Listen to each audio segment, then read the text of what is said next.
Kingdom of Hearts, representing United Kingdom. My name is Michelle Paris and I am team leader. I'm Yigwei. I'm Mitula. I'm Alia. I'm Nilza. I'm Alex. And I'm Leka. So the name Kingdom of Hearts, when we thought about it, we thought about Kingdom representing United Kingdom, which is the country that we are also representing in this festival. K for Korea. And the Hearts is the love we have for Korean music and culture.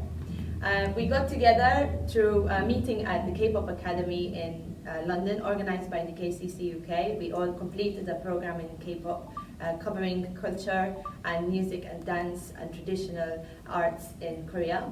And we all graduated in May, and this whole sort of passion we have for Korean culture and music brought us together. As you can see, we are a very diverse group coming from different countries, but we all happen to live in London. But this passion, this common passion between us for Korean culture and music brought us together.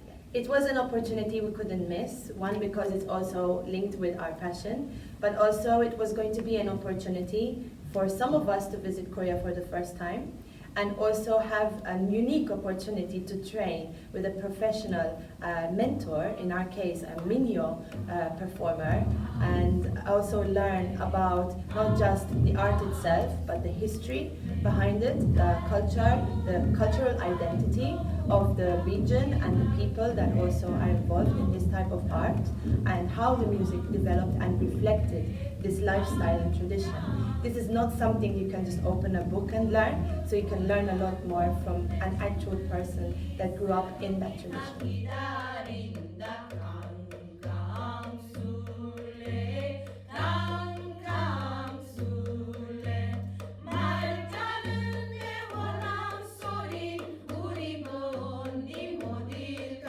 So basically, as Michelle said, most of us are originally from different countries, and I'm from Portugal. We have Romanian, we have Italian, we have people from Malta, and all of us in our own home countries, we've gone through similar historical situations than Korea. So we've gone through wars, we've gone through dictatorship periods. So when we listen to Minyo, actually from here, I've been paying attention to Korean culture for the longest, so I had time to go beyond K-pop and see the history behind the traditional music, traditional arts, and not just Minyo, but all type of the folklore songs. They are very close to my heart because we in Portugal also have the same type of songs, and we also talk about the hardships that being people from our own country and the sorrowful of the song, which connected to us very deeply. So we decided, when we saw the options, it was the one that we went straight to immediately.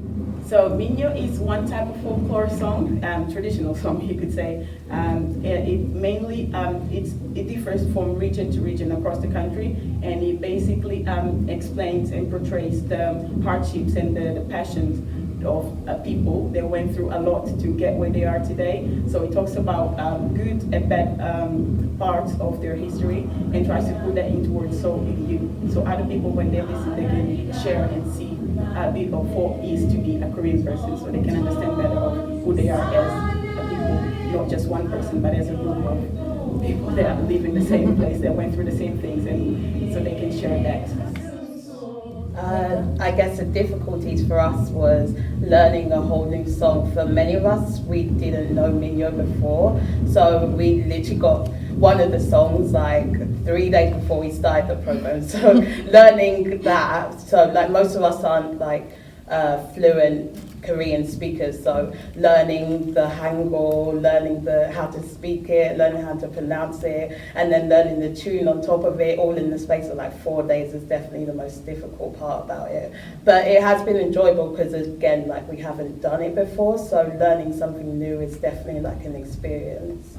Can I add something to that? Actually, from a technical point of view as a singer, the hardest thing, it involves a lot of sort of throat singing. So that can sometimes be very tiring on the vocal cords, because in Western music, we're used to using sort of things like head voice or bel canto if you're in classical, or a mix. It does involve more sort of a mix, but it's more sort of glottal. And obviously, it's a different language to what most of us speak. So even some of the pronunciation can be very tricky when you're trying to project the sound to a huge audience of 8,000 people. So I think that personally, that's my biggest challenge, is actually vocally being up to par.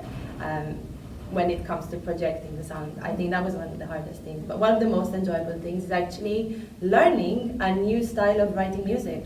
We're used to staves, and we're learning a completely different way of actually notating music. And then just like the board you see at the back, it saves paper because we have like 10 papers, and actually that's the whole song, so it's great. But also it's very logical and rhythmical, so it goes by rhythm. Very, very sort of logically, as opposed to actually focusing on the note values and the melody. Is very different. So I think that was an incredible experience.